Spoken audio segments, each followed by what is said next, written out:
Hello everyone and welcome to The Other Side with Robert J-Raz. Things are looking up for Atlanta sports again. The Braves are rocking and rolling in first place. Atlanta United has been having a great season, halted briefly just by a 2-0 loss on Wednesday. But today I'm here to talk about the Atlanta Falcons draft picks. If you want to hear more about Calvin Ridley, take a look at one of my previous posts to see what I think about the first round pick. I'm a fan.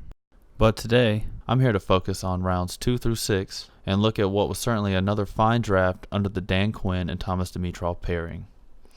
To understand the picks is to understand the state of the Falcons. I personally hated to see the pure regression in our offense last year, but it should be noted how efficient we played on defense. Yes, we gave up plenty of long drives and couldn't get off the field at times, but overall, we held the Super Bowl champion Eagles to 15 and had 4 downs to score the winning touchdown at the end of the game. The year prior, we were in a healthy position to win the Super Bowl. Needless to say, the window of opportunity is now. So it's safe to say we really don't need much, if anything.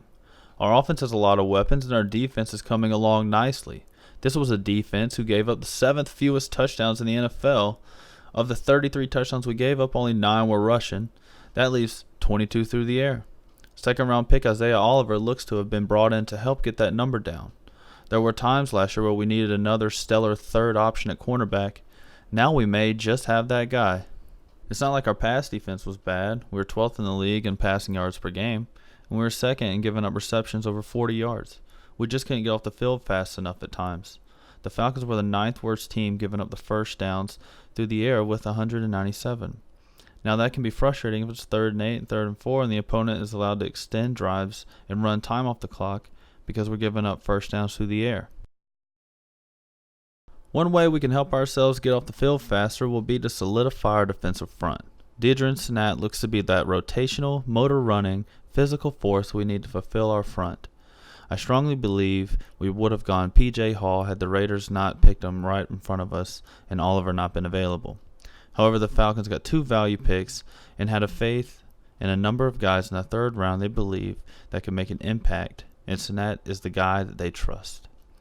He's another prototypical Quinn guy who has leverage, explosiveness, and high motor. On top of that, he's got a stout body in the middle of our defense, and he can stuff the run and push the pocket for our primary pass rushers to get to the quarterback. He'll be a guy who should rotate in nicely and help add depth and strength to our defensive line, along with some of the guys that we sign as free agents, like Derek Shelby and Garrison Smith.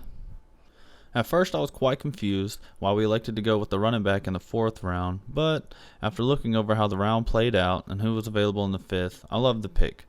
Probably the best player we could have added. Why not add a speedy grinder who is multifaceted? Ito Smith can be our not X, Y, or Z factor. He can be our AA factor. Just another weapon to help our offense attack the defenses we're about to face. That's also why I like the Russell Gage pick. Come at us. He most likely will play special teams, but having depth and being able to run 5 wides or 4 wides, combinations and matchups should be easier and available to exploit now than ever before. The final pick is perfect. What's not to like about a physically gifted football player with an education from Yale?